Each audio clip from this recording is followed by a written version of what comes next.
Hi, my name is Bastian Koralage Madhusha Marian Achinilanka Rodrigo, and my presentation today is all about Sustainable Development Goals of Sri Lanka.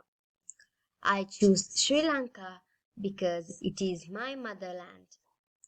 Today's presentation is all about how Sri Lanka has achieved some of their goals and what are the challenges and limitations they face to not achieve the other goals. Let's take a general look up at the Sustainable Development Goals. As we can see, there are 17 interconnected objectives that has been stated by the United Nations.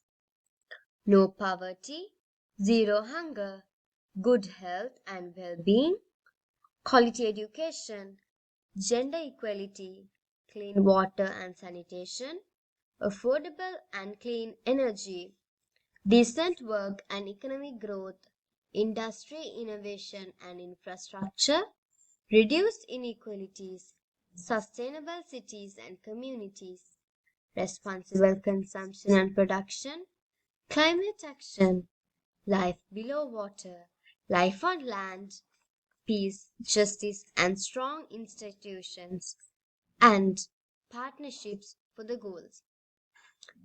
And this is kind of a shared blueprint for the people and the prosperity deals for now and also for the future.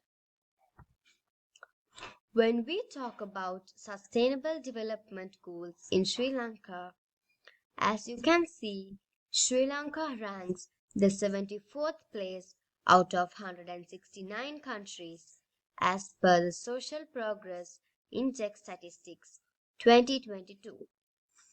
Sri Lanka displayed a high scoring for basic human needs and foundations of well-being despite having economic recession and political unrest.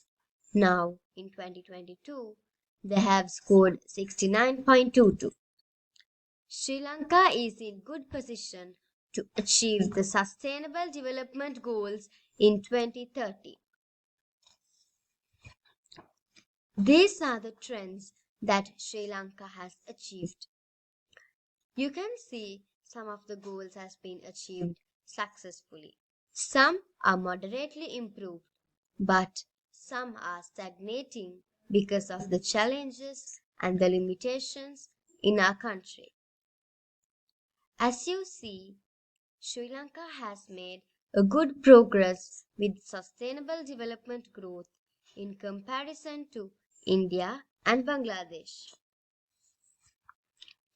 Having said that, challenges for Sri Lanka to achieve some of their objectives, political unrest, and economic recession due to high inflation, slow economic growth, low GPD rates, lack in investments, opportunities towards sustainable goals, minimum budget allocations from the government to develop sustainability within the country. However, Sri Lankan government has initiated to establish the Sustainable Development Act in 2017 and also Sustainable Development Council has been established which formulates related national policies and guides new development projects. And this will end my presentation. Thank you.